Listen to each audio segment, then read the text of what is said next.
Thousands of years ago, Jesus just changed or transformed the thinking of those who were in his influence. The words he would say were just radical, a change from the way things had been done before, just turning their world upside down. And even now, 2,000 years later, they continue to impact us. We may not realize, but there's a lot of little comments, a lot of little phrases that all stem back from 2,000 years ago when Jesus spoke and communicated on the Sermon on the Mount. Things like turn the other cheek, go the extra mile, don't judge, love your enemies, do unto others as you'd had done unto yourself. Those kinds of things, and there's many more. They continue to ripple into even our popular culture today. These aren't foreign to most people, no matter what their background. And as we're diving into those, we're seeing that they can touch us. For the last 2 weeks in this subject, we've talked about happiness, and now we're transitioning into more of his message. We've talked about the Beatitudes. You can find those online, and a guest service is a CD. But all through this, we're emphasizing this fact that Jesus makes life better and makes us better at life. Jesus makes life better and makes us better at life. And when you and I start to align the rhythms of our lives with Jesus, when we say yes to Jesus, when we're connected to God through Jesus, and we start to have that inside-out transformation, we find that he makes life better. It isn't that he makes life easier, as we saw last week. It's the not just the quality of life, but it's the life, it's the legacy we produce in the wake of our life. And it makes us better at life. So we're continuing on. We're going to be talking about the Sermon on the Mount for the next, I believe it's 3 weeks. Then we'll be jumping into Christmas, and then we'll pick it up again first of the year. So I just want us to jump right into Matthew chapter 5, verse 13. You can find that in the little rack Bible around you. That's on page 677. If you want a paper copy of Bible, we'd love you to take that Bible as a gift from Seneca Community Church. Also, if you have an electronic device, you can download the YouVersion Bible, and it's a free app on any device, and you can have the Bible with you anywhere you go. So those are just really great ways to have God's Word with us throughout our week. So let's start off in verse 13 of chapter 5. This is what we read. You are the salt of the earth, but if the salt loses its saltiness, how can it be made salty again? It's no longer good for anything except to be thrown out and trampled underfoot. You are the light of the world. A town built on a hill cannot be hidden. Neither do people light a lamp and put it under a bowl. Instead, they put it on a stand, and it gives light to everyone in the house. In the same way, let your light shine before others, that they may see your good deeds and glorify your Father in heaven. Now, when we think about what we just read, we really can boil that all down to one word, and you've heard the word a number of times already, the idea of influence. As Christ followers, we are to influence our world. Now this morning, we all come from different walks of life. Some of us are all in, we're convinced, and we're trying to follow Christ, and we're trying to integrate that more and more into our lives. And it's not always easy, but that's the way we're traveling. Then there's some of us who aren't just really convinced about that yet. We're still trying to figure out, does that statement, Jesus makes life better and me better at life, is that real? Can I trust that statement? And we're watching other Christians. We're maybe watching the person that's brought us to church, and we're watching and saying, is this real in their life? Could this be real in my life? But if you're a Christ follower, the reason you and I are still on the planet is to influence our world. And we could say it another way, is that you and I are walking, breathing, talking commercials. We're commercials for the good news, for the gospel. Those are words that mean the good news that Jesus came, gave his life, died for us so we could be made right with God, and rose again. And then wants to have a relationship with us. That God didn't turn his back on mankind because of our self-centeredness, because of our violence, because of our sin. God makes it possible. He extends his hand and says, say yes to Jesus, place your trust, lean into him, and you can have a connection, a relationship with me that starts in the here and now and continues all the way through eternity. He offers us that, all of us that, and that's the good news. That's the gospel. So those of us who have said yes, those of us who are in that journey, those of us who are trying to figure it out and are taking steps in that way, maybe 2 steps forward, 1 step back, but we're traveling in that direction, you and I, the pressure's on, you and I are God's marketing campaign for the good news. And sometimes we can be great commercials. Sometimes we can be bad commercials. Sometimes we can be confusing commercials. And sometimes we can be bait and switch commercials. Sometimes we can be like this commercial. If you saw this in the Pulse this week, we're actually giving these out to the Millers and the Schraders. This is Keep Me Safe, Lullaby, Baby car hammock. I love this thing. It's $6.95. The price is right. It's the safest, most comfortable car bed ever made. Angelica and I tried to figure out, is that a real baby in there or is that a doll? And it looks like a fake one, but the eyes look real. So we don't know, but somebody got this idea. I wish there was an adult edition because I could sleep in that when Cindy was driving. But, this ad, that's not really a reassuring ad for today. We would say that's a bad one. And then, like I said earlier, then there are the confusing ads like this. Don't tell Mom. Don't tell Mom. Don't tell Mom! Don't tell Mom. Don't tell Mom! Don't tell Mom! Don't tell Mom? Yeah. The best stories you'll ever tell start with Don't Tell. Don't tell Dad. Start yours in the new Santa Fe. Now that's a really cute and that's a fun commercial, but the reality is that's a nice family. But I'm going to tell you, when Mom and Dad have secrets, that's not a good thing. So really, that's a confusing commercial. And sometimes you and I, as Christ followers, can be confusing, can send mixed messages. And so we have to ask ourselves, what kind of marketing are we really participating in for this thing called the good news? Or we can be a commercial like this.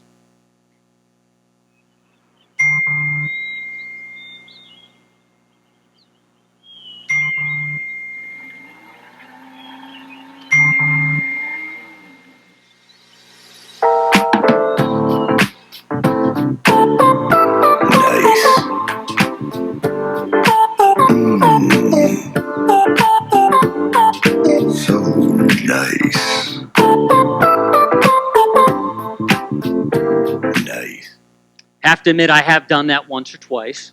I don't have that kind of recliner yet, but someday maybe I'll have one of those. And you've done it too. You've looked and gone back. So, so there's all these kinds of commercials that either draw us to something or push us away from something. And then there's the bait and switch commercial. I couldn't believe I came across this. This is actually a picture, an ad. A company did this, and they put a hair on the picture. And so when you'd see it on your phone, you would think that was actually a hair, not on this image, and you would swipe it, and it would bring you to the page. That's pretty clever. You've done that too in different ways, but they actually had to take that down almost instantaneously once they did that. But, so commercials, we as Christ followers are a marketing campaign for God. And Christ brings that out. He talks about the attitudes that you and I can be in the Beatitudes, and then he continues to unpack this, and he continues to say, you are my marketing plan. And so you are like two common elements of the day. And the first one, obviously, was you are the salt of the earth. You are the salt of the earth. And we need to understand some things about salt. And we need to understand some things about salt in Jesus' day. First of all, we need to realize that salt enhances flavor. It makes something taste better. I love salt. There's another verse in Mark where Jesus starts talking about the same thing, but it starts off by saying, salt is good. And every time Cindy gives me a hard time about putting too much salt on my food, I say, Jesus said, salt is good.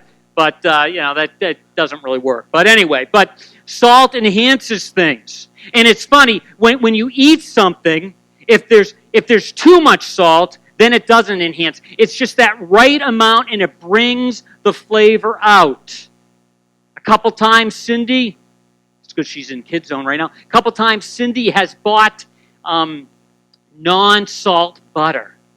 That is disgusting. What is the purpose of that? I've actually salting my butter. I just don't know what that is. But that has happened. Or low salt potato chips. Man, if you're gonna eat a potato chip, I want salt. So salt enhances the flavor. Salt doesn't draw attention to itself, but it just amplifies the flavor of whatever it is associated with. Likewise, you and I, as Christ followers, and if you're not a Christ follower, you get to elbow the person next to you and say, hey, are you enhancing the flavor of Jesus? Because you and I, as Christ followers, are supposed to enhance, amplify, show what Jesus does in a person's life. We're salt. We're salt. And we have to ask, do I enhance the flavor or do I take it away? We've talked about this when we did the Awkward series about overwatering or oversalting. But the right amount of salt makes something taste just awesome. Cindy last weekend made some pumpkin soup. And it was really good and creamy and all that kind of stuff. But it just needed a little salt. And we got one of those salt shakers you grind. Oh, I love that salt. And you just kind of grind a little on it. And you get a little grain in your, delicious. It enhances. But just doing that by itself wouldn't be good. But on that pumpkin soup, it was just awesome. So we have to be reflective as Christ followers. Are we enhancing the flavor, the change that Jesus has made in our life?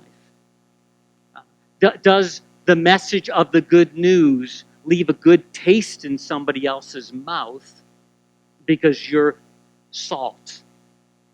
Do you enhance the flavor? Also, we see that salt protects health. In Jesus' day, salt was a part of medical things. They would have a little bit of salt.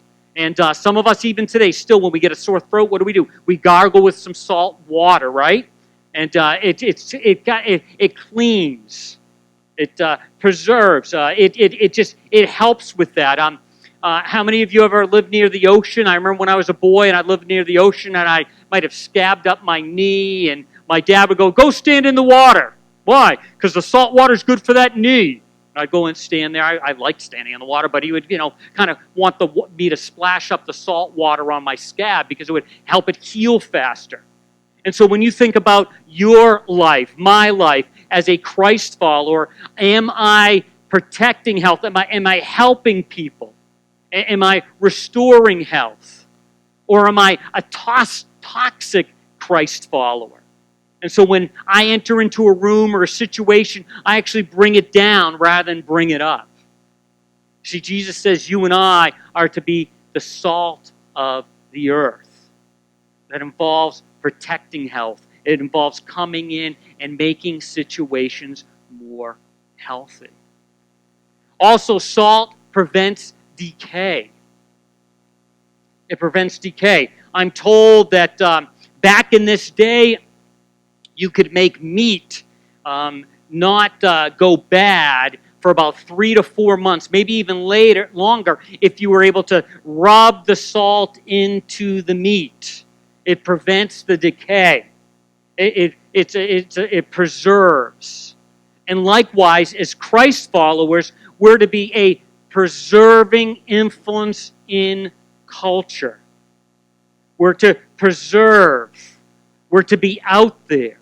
We're to make a stand in the right way, not in caustic ways, but we are to be a preserving factor in the places of our world, of our community.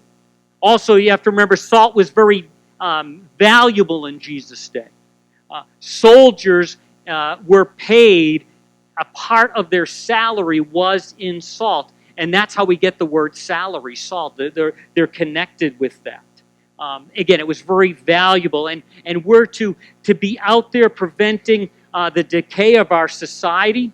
We're to be a part of it. And in a sense, there's this idea without the Christian influence, and you may disagree with this, but without that influence, society unravels. And in many ways, we as Christ followers have kind of pulled back instead of being out there in these places of influence and that kind of thing. It's interesting, a man, some of you are familiar with Richard Dawkins. He's an atheist. He's a great thinker in a sense.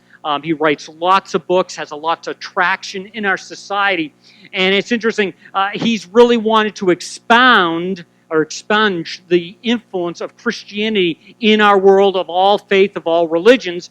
And it's interesting that he's started to come a little bit the other way, and he's really realized, and there's a bunch of these guys who say this: atheists have sounded the alarm. The decline of Christianity is seriously hurting society. And so for a person like this to say that, he's starting to see. You see, we're to be the salt of the earth and to be a part of limiting the decay of society.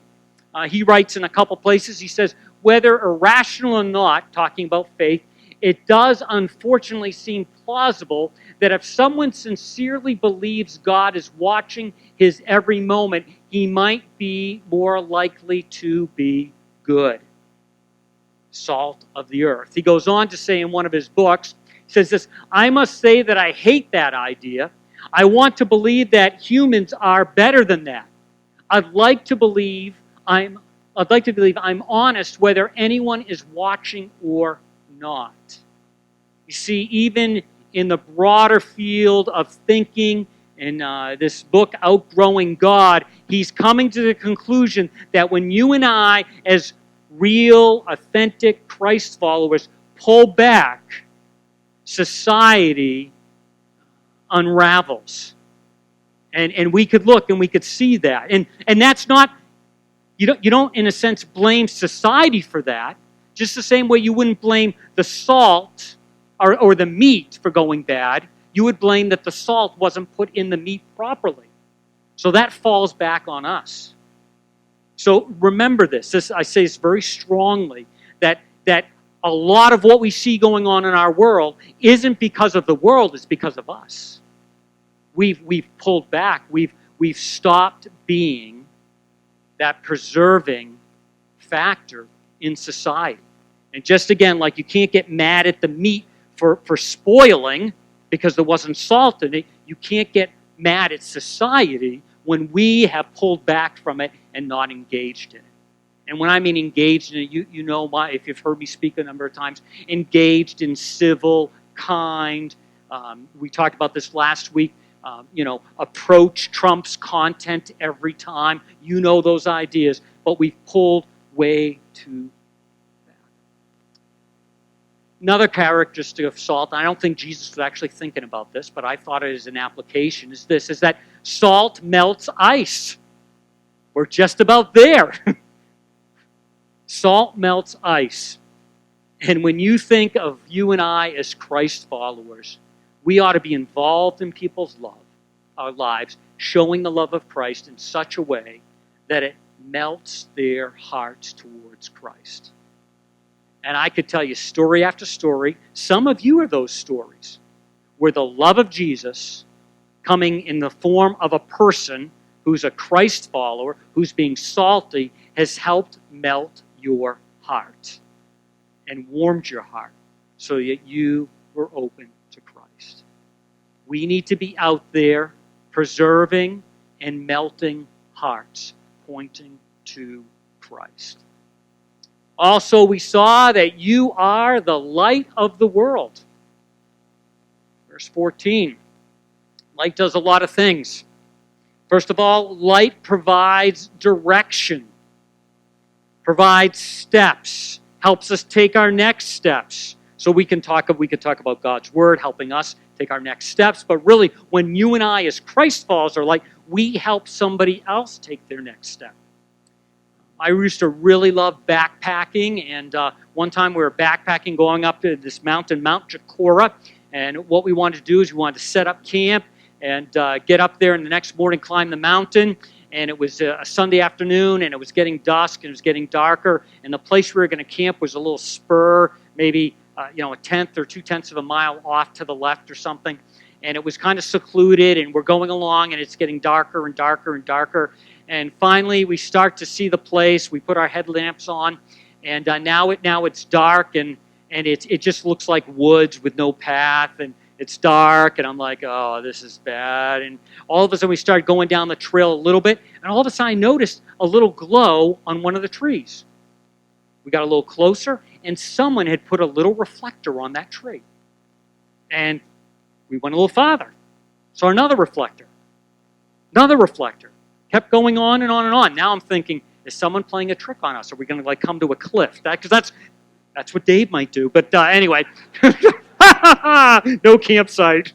Sucker. Have a good night. Jesus loves you. I don't. No, anyway, sorry.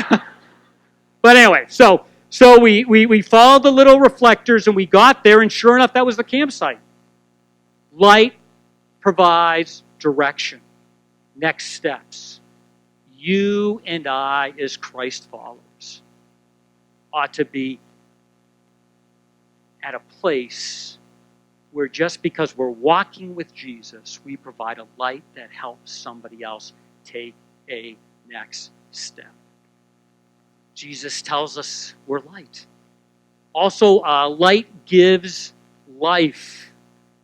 Plants need light. We need vitamin D. A lot of us, when it starts to get darker and the days are shorter, deal with this. I got to make sure I get it right. Deal with this limited light, and it just makes us a little bit edgy. It makes us a little bummed out because it's not as light. You see, light gives life. And so as you and I are light, we ought to be giving life to people, not taking life away. Our attitudes, the way we interact with others. We can either suck people dry or we can energize people. All of us have those people in our life that we engage with. I've shared with you before, there are some people that when I'm feeling a little low, I call this certain friends, talk with them on the phone for 2 seconds, and I'm just my spiritual lift. They give life. They're being light. They energize. And likewise, we need that to know to take our next steps. I mean, when it is dark, it is dark. Now, where we live in Waterloo, it's not really dark there. There's street lights and everywhere. Sometimes I'm driving down this way and I go across the hill, and there's no lights and you can just see the stars, and it's because it's dark. But also sometimes you and I are places where it is absolutely dark.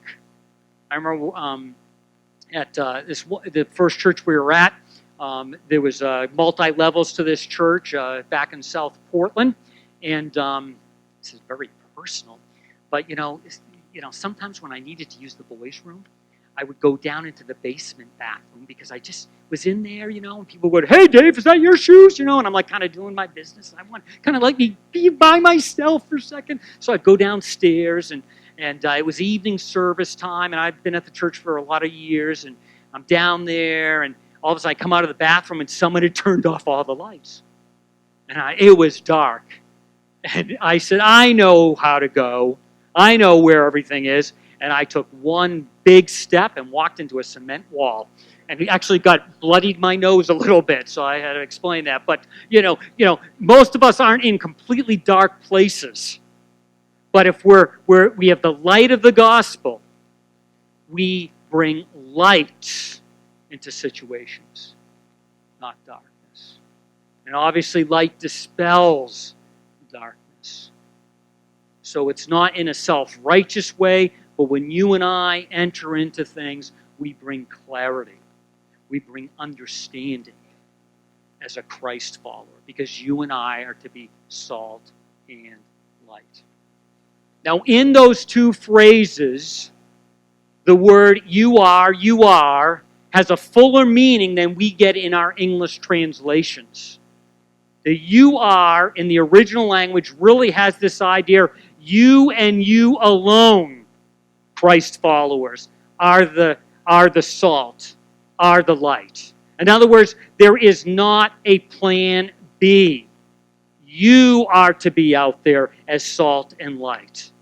I don't have any other options. I don't have any other plans. So your influence in your world, whatever your world looks like, you are to be salt and light. You and you alone.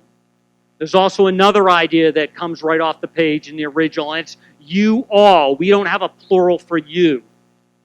You guys, whatever. You all. And that means all of you together.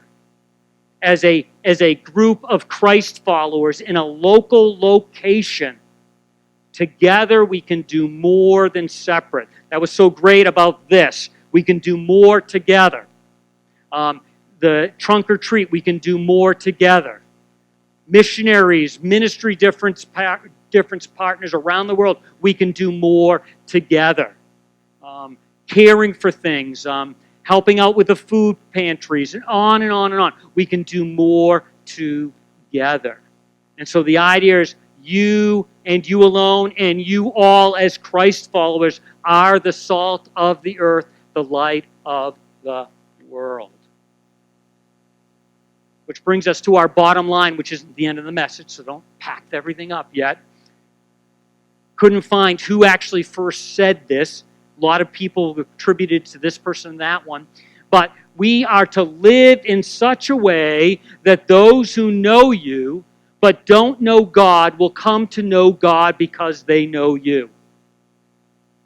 That is heavy lifting. I just dumped a truckload on you. But that's what Jesus says. You and I are to be salt and light. Live in such a way that those who know you, so that means people need to know you, and you need to know people outside of the four walls of a local church, but don't know God, will come to know God because they know you. And I've been privileged to watch this idea unfold time and time again with you folks. We can have it happen more, but you're doing this.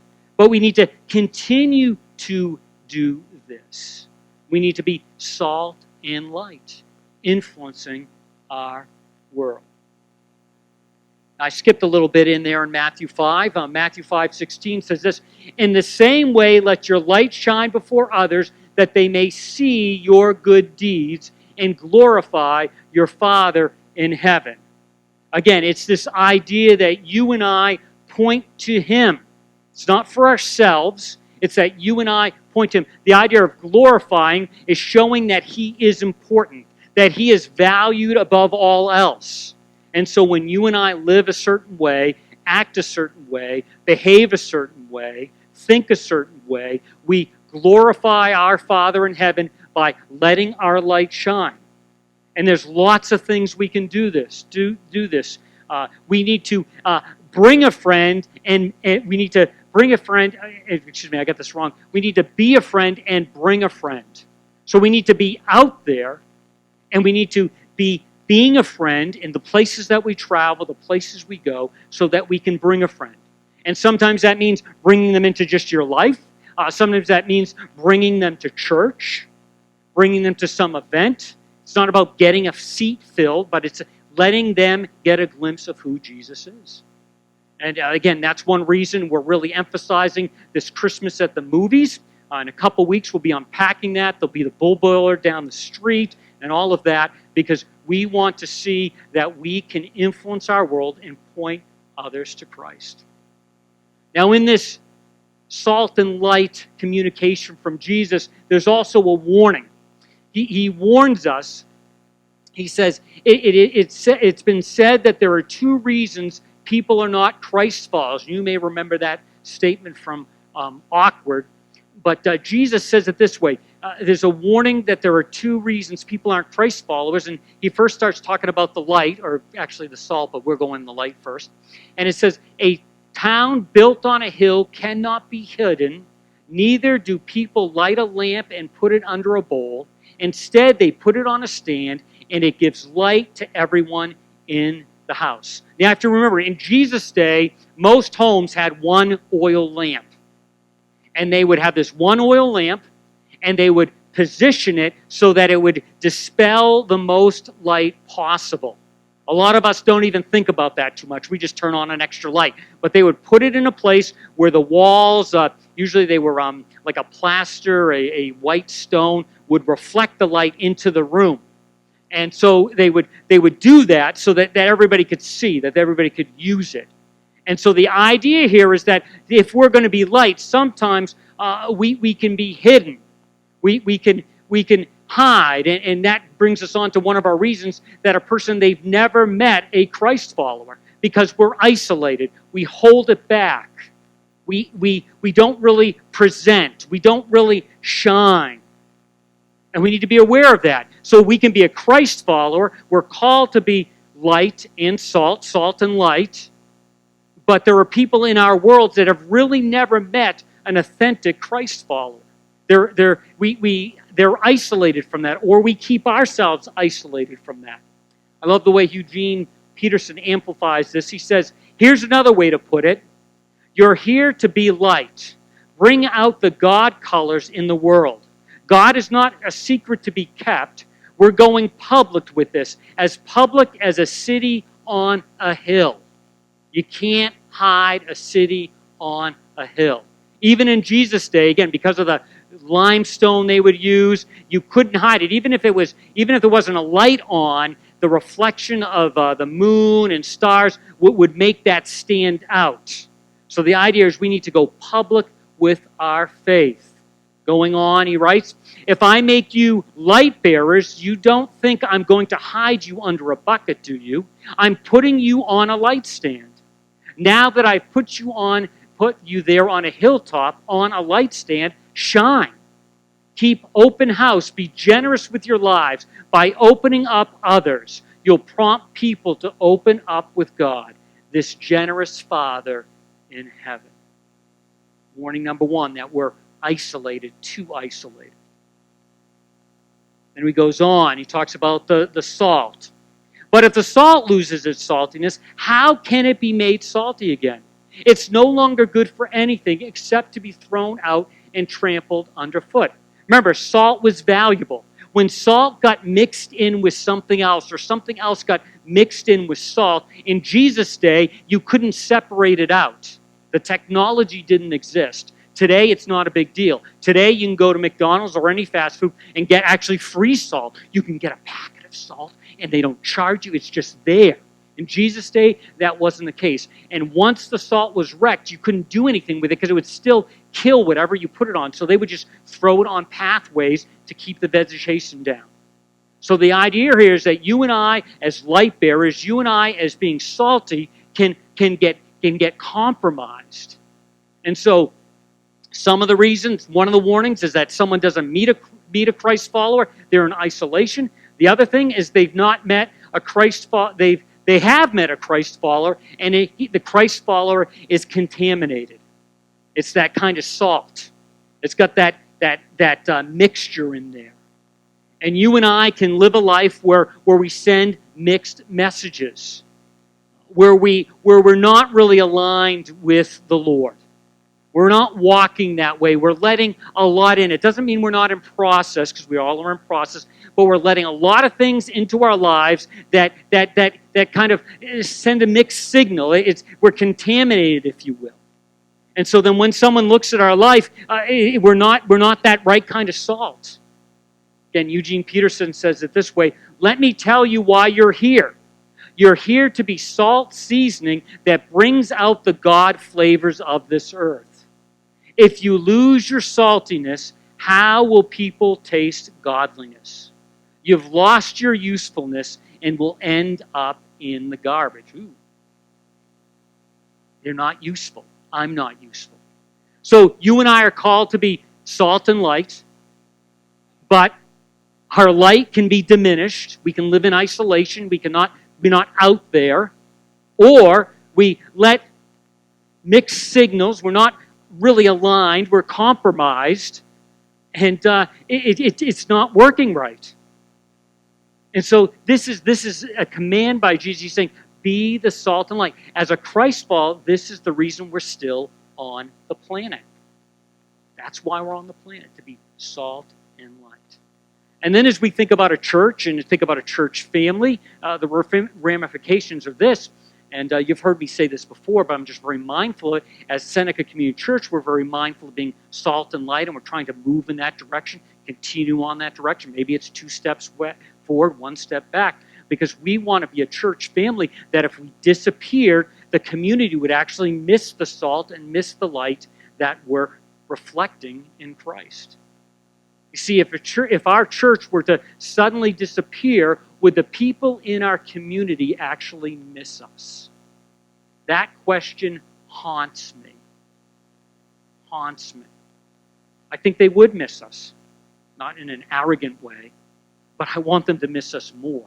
I also realize that very quickly you can go from the community missing you to the community not even know you don't exist anymore.